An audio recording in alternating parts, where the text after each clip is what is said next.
ang pastol ng iyong mga tupa. Ganoon na nga ang ginawa ni Jesse.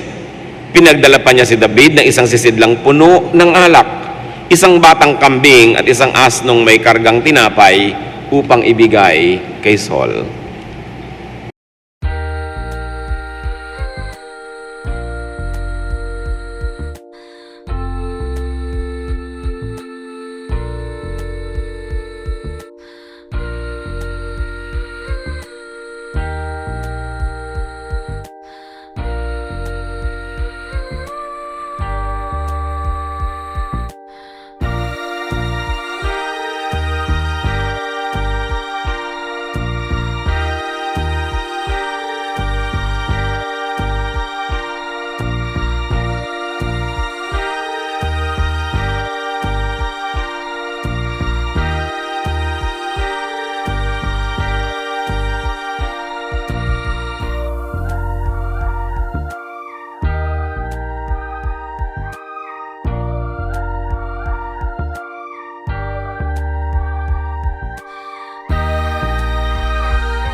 Naglingkod si David kay Saul at nagustuhan naman niya ito.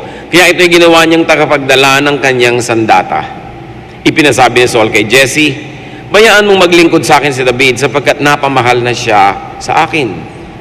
At tuwing dumarating kay Saul ang masamang espiritu mula sa Diyos, kinukuha ni David ang alpa at tinutugtugan niya ang hari.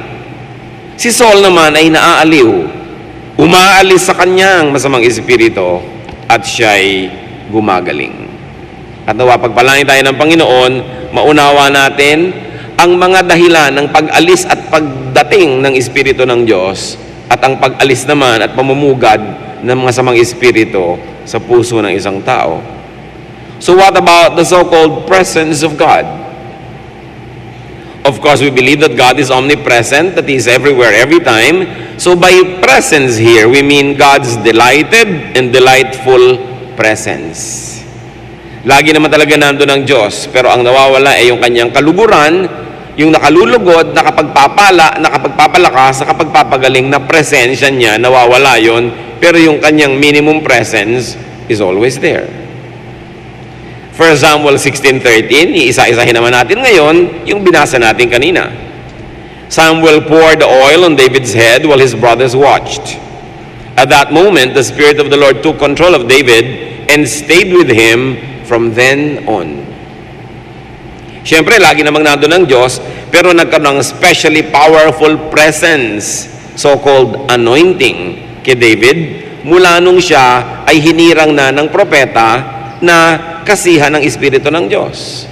Ano ba higit na mas malawak na background ng kwentong ito? Ano ba ang mga pinagmulan ng mga pinag-uusapan natin? Una, si Saul ay hinirang na maging hari ng Israel. Subalit sa maraming naganap sa kanyang buhay, nawala ang pabor ng Diyos sa kanya. At ang pabor na ito nalipat kay David. Bagamat si Saul ang nakaupo pang hari, at si David naman ay hindi pa kilala ng maraming tao, nagkaroon na ng pagpapala ng Diyos si David at hinahanda dito sa ganitong uri ng trabaho na maging hari ng Israel.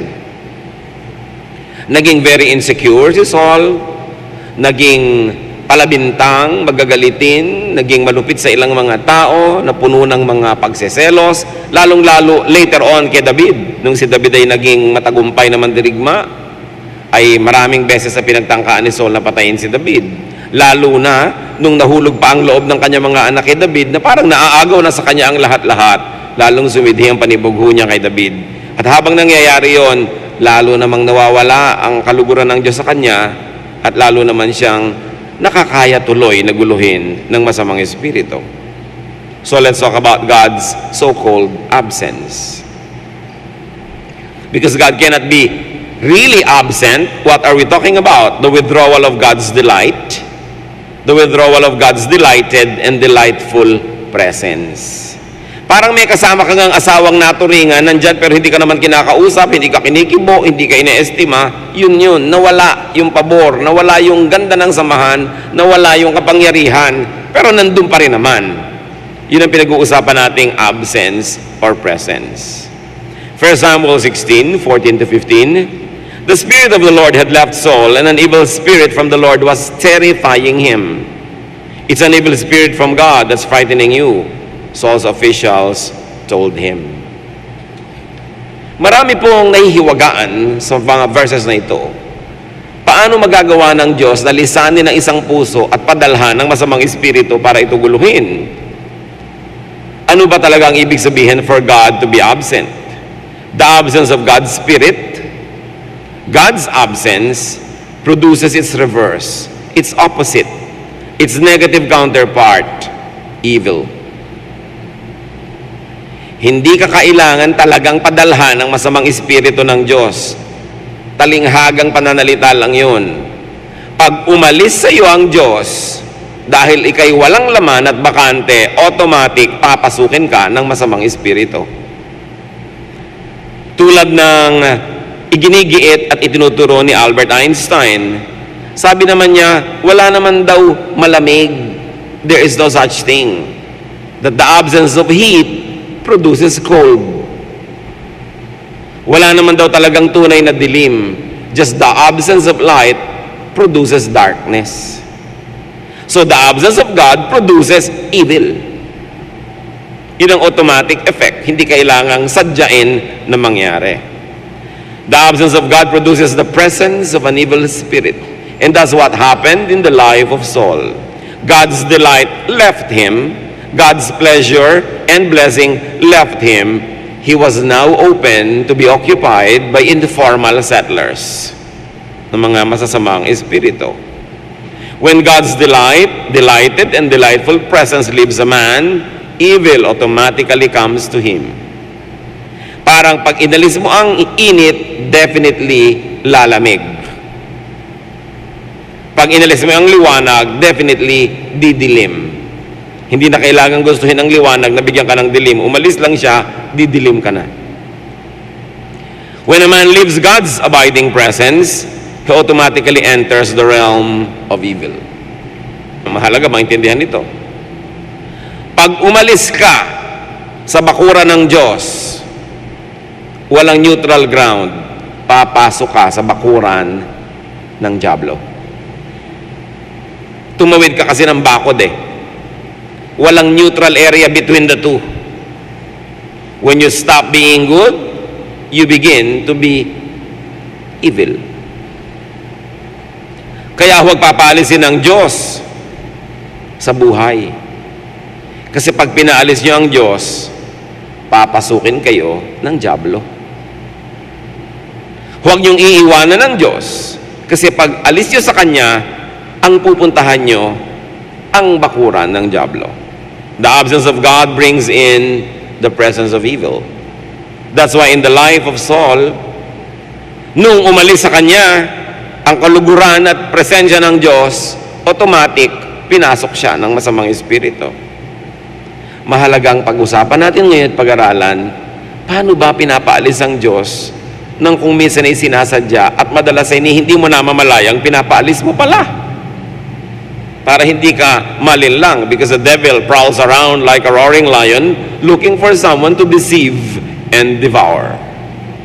1 Samuel 16:16-17. Naliligalig ang hari.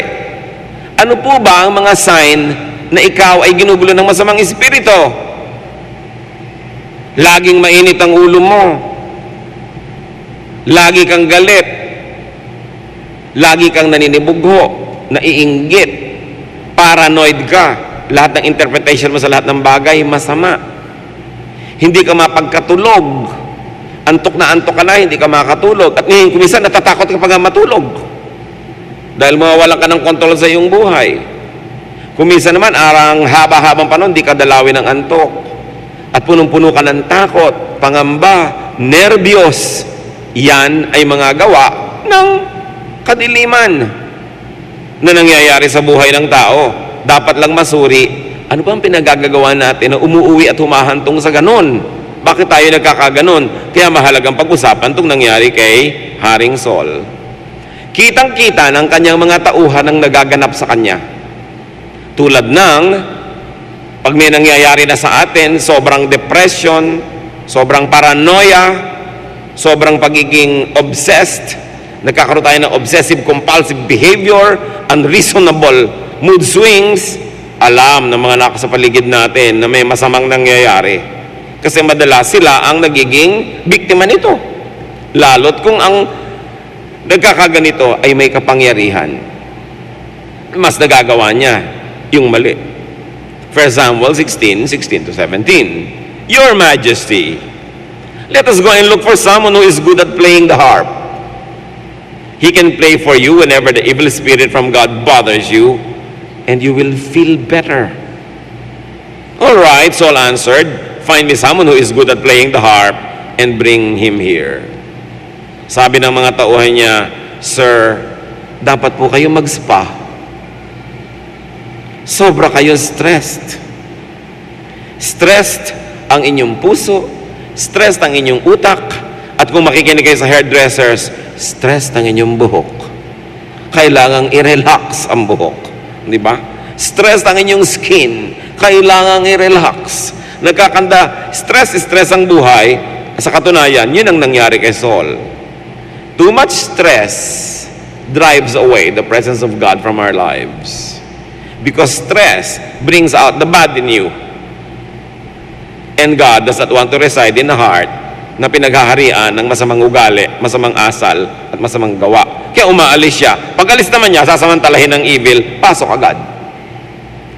Kaya mga sobra laging pagod, wala nang kapahi-pahinga, puro trabaho, ay nakalista na kayo sa mga dyablo na gustong mag-agaw-agawang makisingit.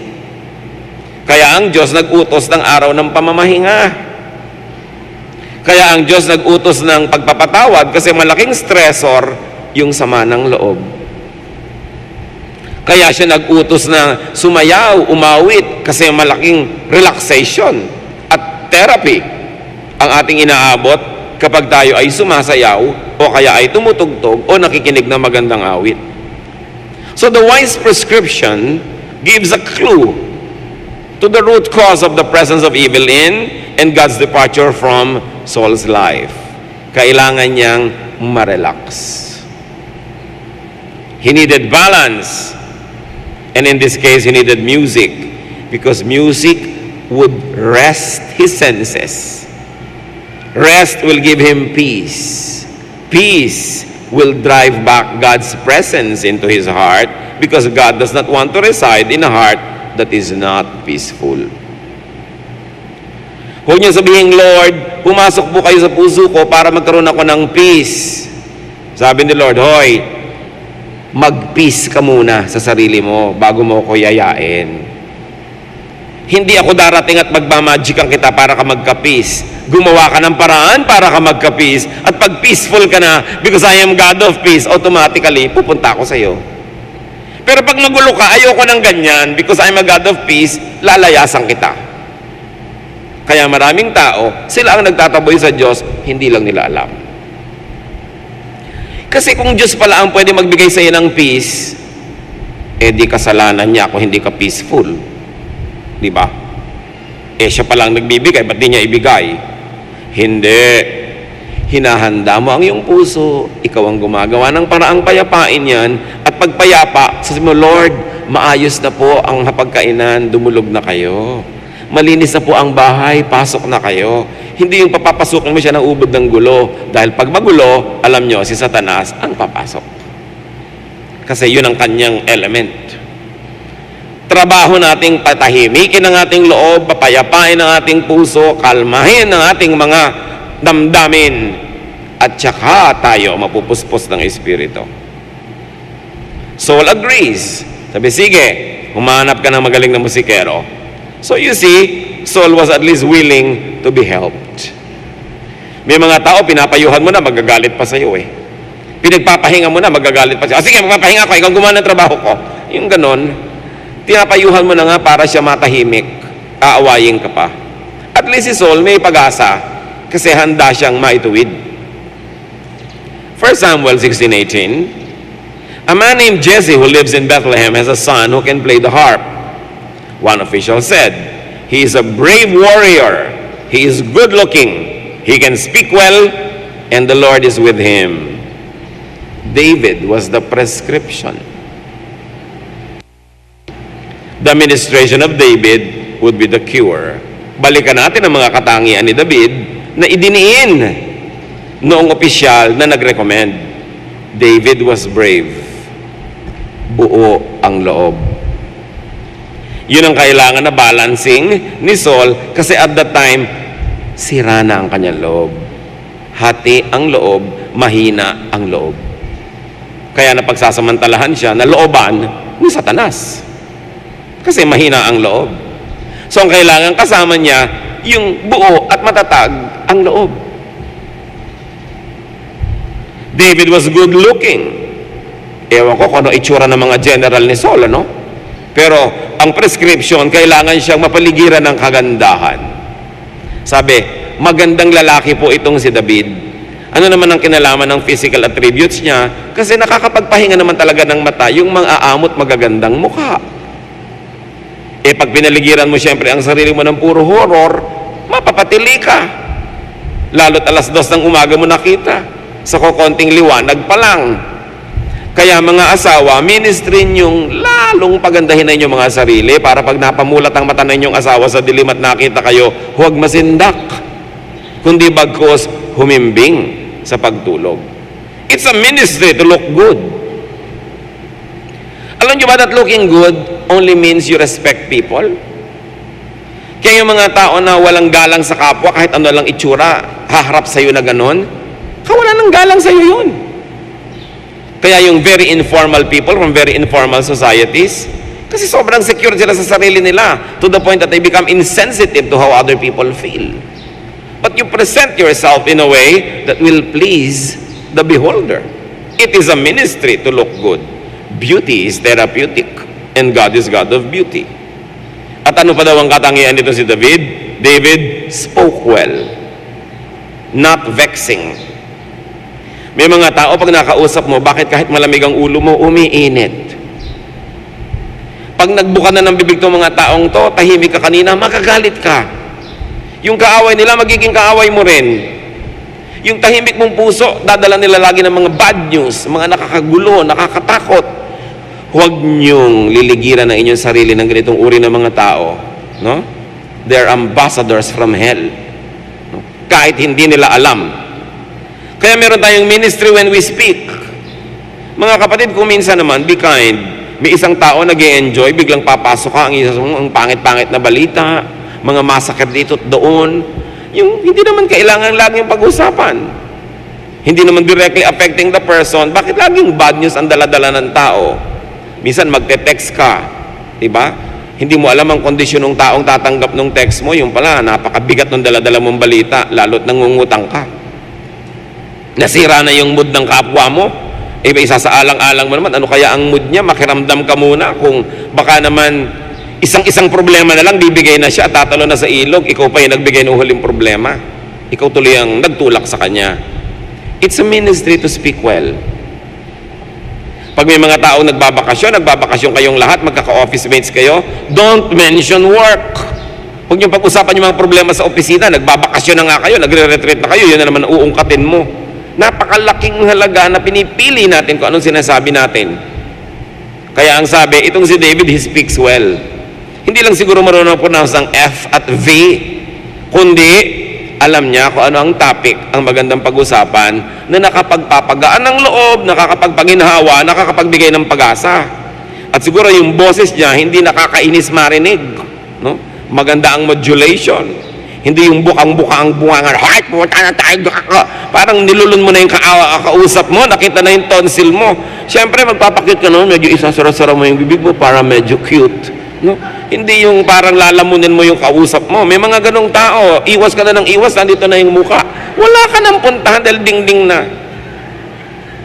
Now, the Lord was with David. That was the most important attribute. Kinakasihan siya ng Espiritu. Malalaman nyo naman if a person is indwelt by the Lord and infilled by the Lord, kung saan siya dumadating, nagiging blessing siya. Hindi siya sumpa, hindi siya salot.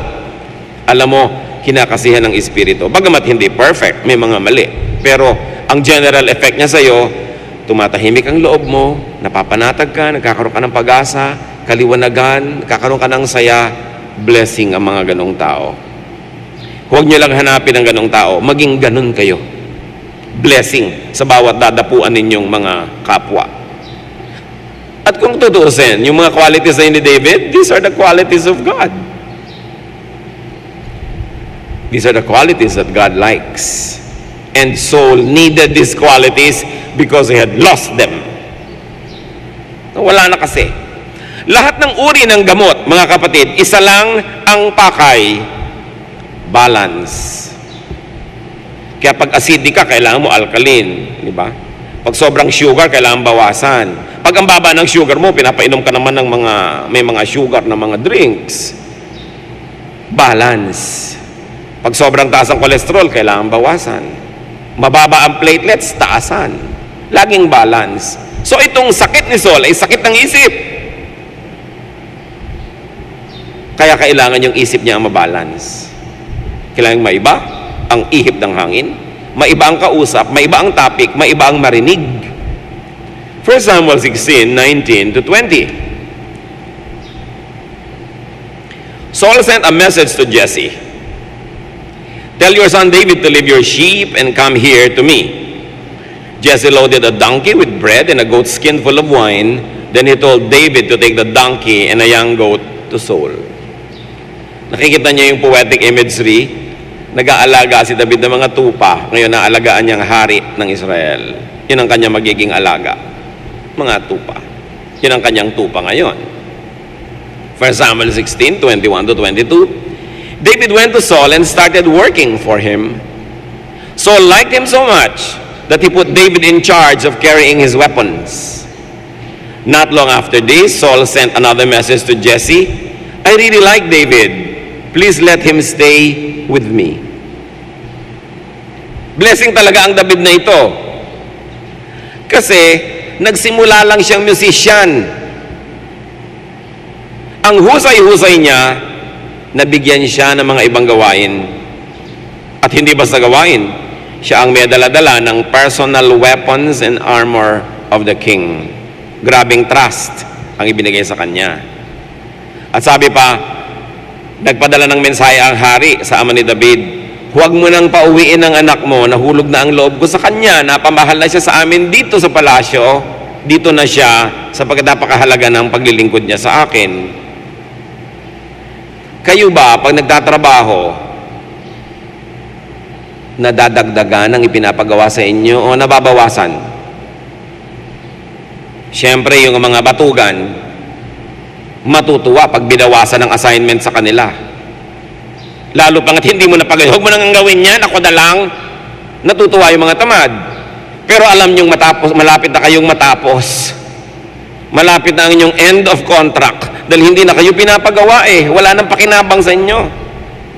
Pero pag dinadagdagan ay pinapagawa sa inyo, isa lang kahulugan nun, na pagtitiwalaan kayo, nakakatuwa kayo, nagde-deliver kayo ng mga bunga na magaganda, dinadagdagan ng inyong mga sanga para dumami pa ang inyong bunga. Hindi yun masama. Dahil hindi kayo malayo sa promotion, hindi kayo malayo sa pag-asenso. Kaya ang nangyayari sa mga tanggapan, mga organisasyon, yung mangilan-ngilang masisipag at nagde-deliver, sa kanila napupunta lahat ng trabaho. Hindi yun dapat ipagluksa. It is a salutation and a salute to your skills.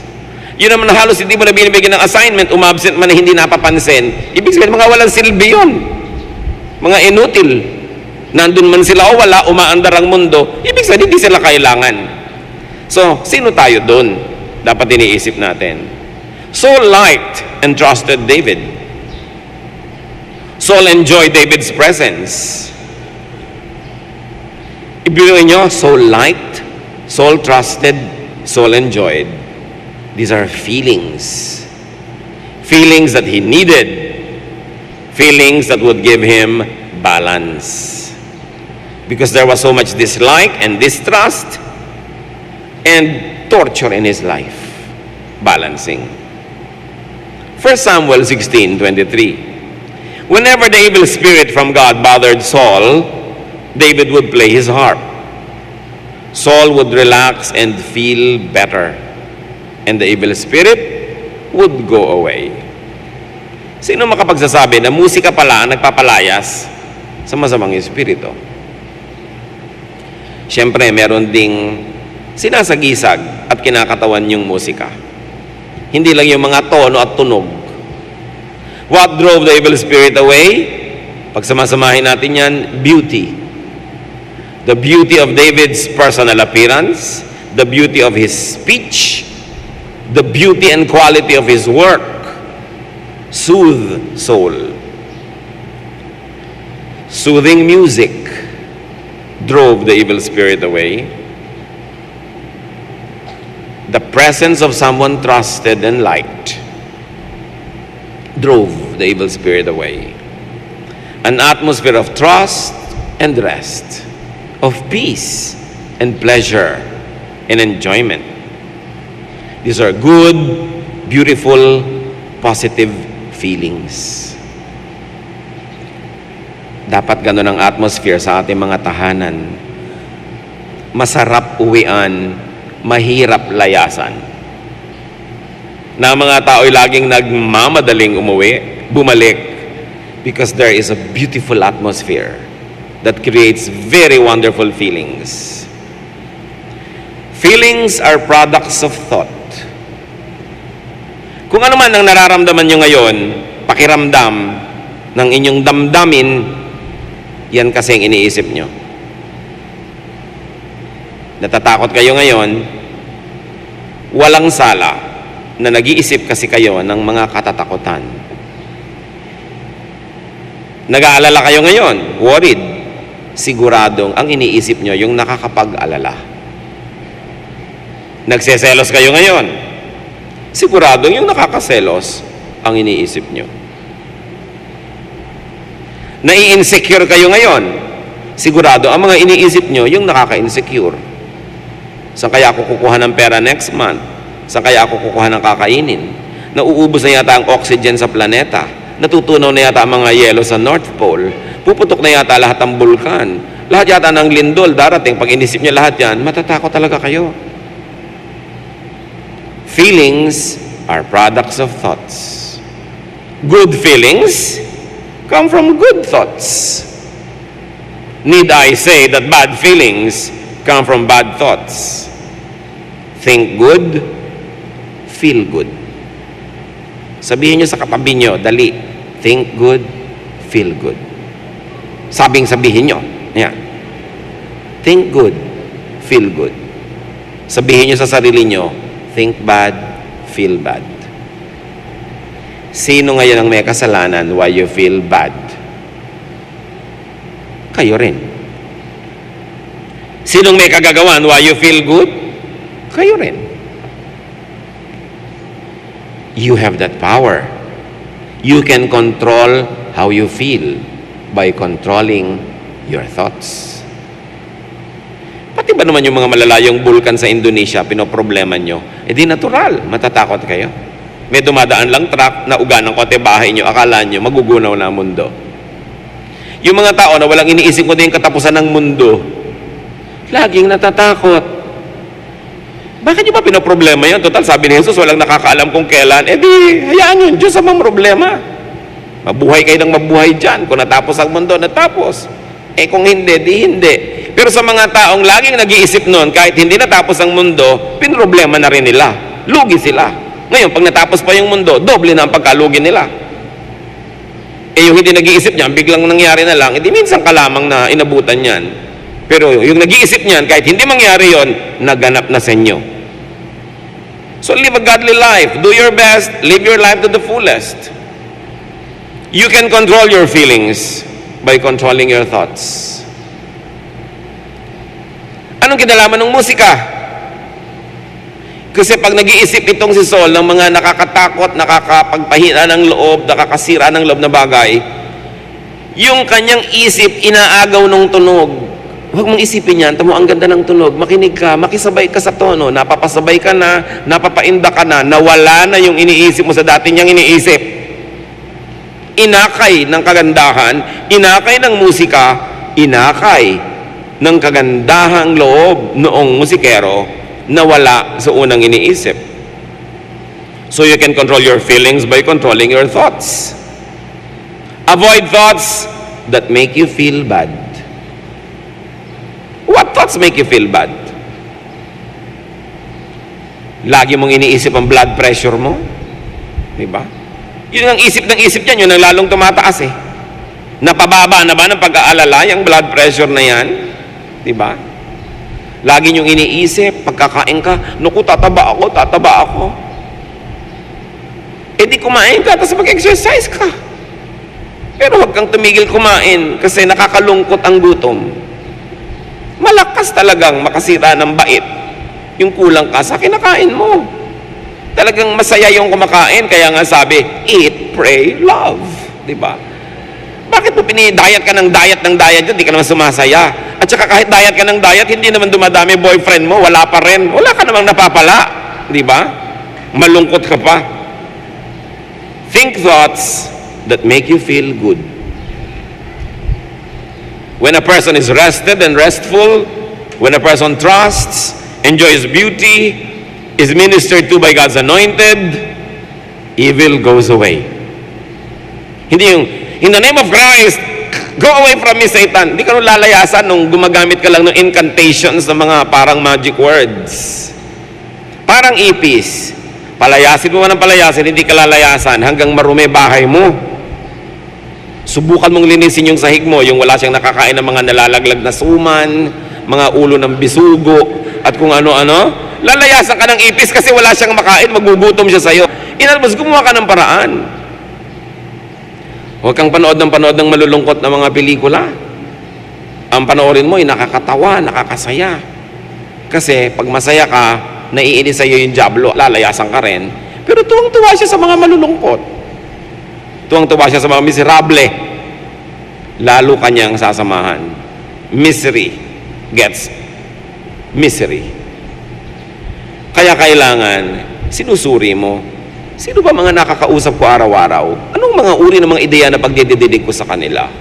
Kasi yung nadidinig nyo, madalas lumalabas sa inyong bibig. Yun ang nagiging katotohanan mo. Feeling bad attracts the devil. Feeling good attracts God. Just like money, money attracts money. No money attracts no money. Kaya sinasabi nila, bakit ba yung mayaman, payaman ng payaman, yung mahirap, pahirap ng pahirap? Kasi yung pera, gusto rin niya makipag-fellowship sa pitaka na marami siyang kasama. Ngayon, kung walang kalaman-laman yun, tatama rin din yung pera pumunta doon sa wallet na yun. Diba? Kaya, duty mo ngayon, unlarin ang buhay mo, magkaroon ka ng mga ganyang resources dahil they will call their own kind. Birds of a feather flock together, so money flies with money. Happiness flies with happiness. Guide your mind to good thoughts. In this case, it was the music that takes his mind off his worries and unto rest. In Saul's case, it was music, beauty, rest that took away his mind from what was torturing him. Sa mga panahong ito, there is so much presence and takeover, sometimes called possession by evil spirits. Why? Because there is so much depression, so much agitation, so much mental anguish, so much bad thoughts that result in bad feelings. Masyadong dislocation, nagkakahiwalay yung mga mag-asawa, pamilya, maraming stress. That's why you must always create the atmosphere of family, especially when your biological family is not present. And this is where the family of God must serve its purpose, to provide a family atmosphere for the people of God. E paano magkaka-family atmosphere kung judgmental ka, separatist ka? Lagi ka na lamang may pintas dito at may mga reklamo doon. Hindi mangyayari. Kaya yung environment mo, ikaw din ang lumilikha nun. At kung ano yung nalikha mong environment, yun din ang aanihin mo sa iyong damdamin. So do not drive away God's presence from your heart and from your life by feeling bad. Remember, you can control your feelings by controlling your thoughts. Ano ba kayo? Thoughts lang. Thoughts. No? Control your thoughts. Because yung inisip mo, magiging damdamin mo yun. Mamaya, isipin nyo ang ginaw-ginaw, giginawin kayo. Diba? Pero yung mainit ang init, ang init, ang init. Natural mainit. Pilipinas eh. Di ba? So, huwag mo nalang isipin. Paypay ka ng paypay, ang inubos mong calorie, kapapaypay, uminit yung katawan mo, papainit ng painit. Eh, kasi paypay ka ng paypay eh. Di napapagod ka, iinit ka, natural. Di ba? Ngayon, banayad lang, pamamaypay, hindi iinit yung katawan mo. Kasi pag gumagalaw ka, you burn calories, iinit ka. Eh, daig mo pa yung electric fan number 3 kung makapaypay, lalo kang iinit.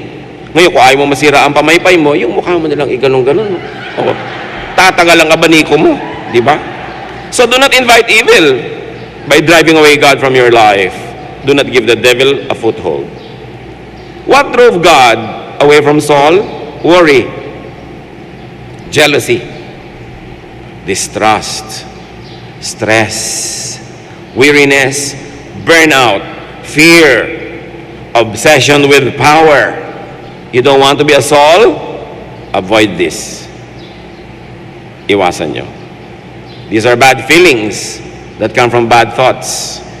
They invite evil spirits. Those spirits can be real spirits, or those spirits could be only personification of an idea. Yung ikaw ay magulong isip mo. And what brings God back to Saul? Trust, rest, relaxation, beauty. Have more of this. Tulad ng sinabi na natin, at payo ng ilan, eat, pray, love. Hindi ka magugulan ng demonyo pagka enjoy ka sa buhay. Surround yourself with positive things and good people. And as you think, remember, you feel. Kaya yung feelings natin, paalala rin sa atin yun kung ano ang iniisip natin. Kasi may hirap bantayan kung ano iniisip mo. Invisible naman, pero kung anong nadarama mo, yun kasi ang iniisip mo. Gusto mong palitan ang iyong nadarama? Palitan mo ang iyong iniisip. Ganun kasimple, kapatid. As you think, you feel. As you feel, you either invite God or the devil.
Sa leksyon ng buhay ni Saul, na tayo maging tulad ni David, tagapagbigay ng ginhawa, imbes gulo. At tayo naman, kung tayo nagugulo, buksan ang isip sa maganda at makadiyos na payo, iwaksi ang pag-iisip na nagbibigay sa atin ng